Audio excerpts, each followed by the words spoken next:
Bonjour être de lumière. La nature vous célèbre aujourd'hui. Elle célèbre la beauté de votre être intérieur. Célébrez-la avec elle. Nous allons nous concentrer sur l'énergie vitale, la force vitale, votre thérapeute intérieur, qui est celui que le médecin devrait renforcer selon Hippocrate. La force vitale, l'énergie vibratoire, le taux vibratoire pour améliorer notre force vitale, des techniques énergétiques comme le yoga, le pranayama, l'oxygénation, les balades,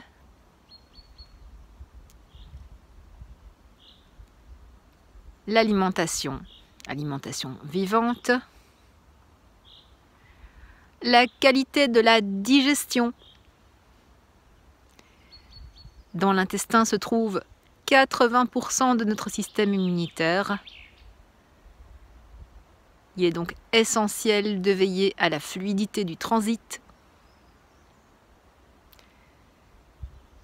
Nous cultivons notre énergie vitale avec des activités qui nous réjouissent le cœur, qui nous font monter en énergie, des activités que nous aimons faire,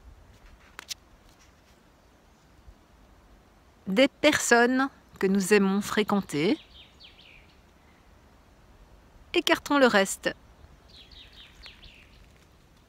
Pour améliorer l'énergie vitale, un mudra. Un mudra est un geste, une attitude, le plus souvent des mains. Par la pliure des doigts, nous agissons sur différents méridiens, sur différents canaux énergétiques. Selon l'Ayurveda, il y en a 72 000 dans le corps. Chaque doigt correspond à un élément.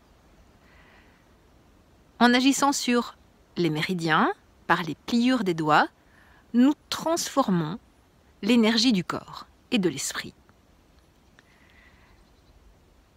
Apana Mudra, le mudra d'évacuation, d'élimination, de purification. Nous replions le pouce. Le majeur, l'annulaire, les 3 doigts se touchent et les 3 doigts sont fléchis. L'index et l'auriculaire sont tendus. Veillez bien à ce que le pouce reste fléchi.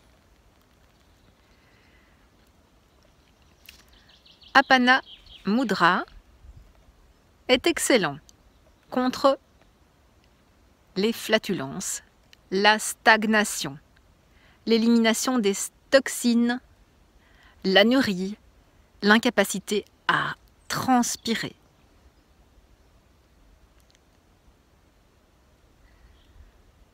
Comme petite astuce du jour, mangeons sauvage. Ajoutez l'énergie des plantes sauvages à votre alimentation, les plus crues possibles. La berce, dont on peut manger les jeunes feuilles, et la racine en salade. L'ail des ours, en chips ou en pesto. Uniquement les feuilles, laissez les bulbes dans le sol. La chicorée, la racine et les jeunes feuilles en soupe ou en salade.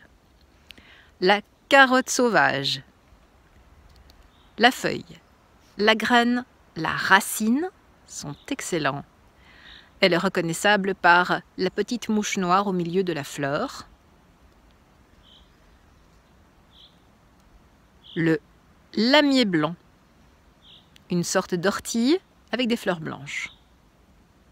C'est une autre famille botanique. Les feuilles, les fleurs.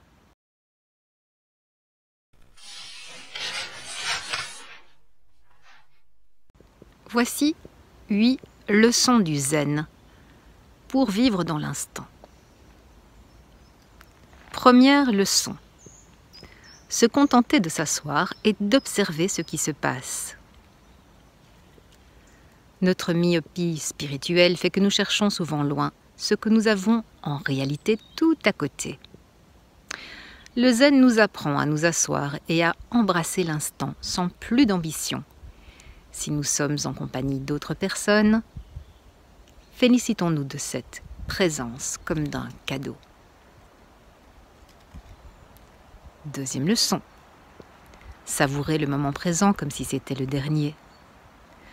Nous ne pouvons vivre qu'un jour à la fois, et personne n'a la certitude de pouvoir voir le jour suivant. Il ne faut pas remettre le bonheur à plus tard. Le meilleur moment de notre vie est toujours celui que nous sommes en train de vivre.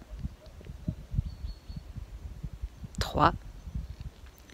Éviter les distractions.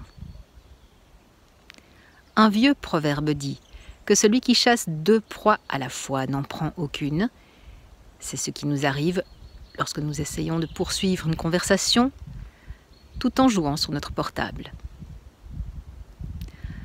Le zen apprend à faire une chose à la fois comme si c'était la chose la plus importante du monde. Si nous procédons ainsi, à coup sûr, elle le sera. 4. Se libérer de tout ce qui est accessoire. Le voyageur avisé emporte moins que ce qu'il a chez lui. Il faut se demander chaque jour « De quoi puis-je me passer ?» en particulier quand la charge est trop lourde. 5. Se considérer avec bienveillance. Au lieu de se comparer avec les autres ou de se préoccuper de leur opinion, il faut s'assumer comme un être unique au monde, qui n'a pas existé avant et n'existera pas après. 6. Célébrer l'imperfection. Si la nature, avec tous ses replis et sinuosités, n'est pas parfaite, pourquoi devrait-on l'être? Chaque échec ouvre la possibilité d'un chemin différent. S'il y a une volonté d'amélioration, alors il est parfait d'être imparfait. 7. Pratiquer la compassion. Cela ne signifie pas ressentir de la peine pour l'autre, c'est une empathie profonde qui nous permet de voyager jusqu'à la situation de l'autre pour comprendre ses motivations et ses erreurs. Chacun agit, depuis l'endroit où il se trouve, à un moment précis de son évolution personnelle. 8. Se détacher des expectatives.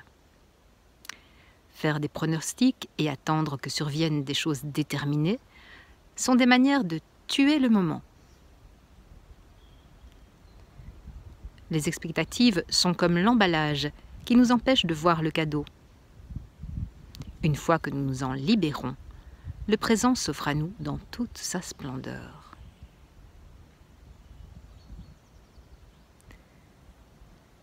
D'ici la joie d'être à nouveau en contact avec vous,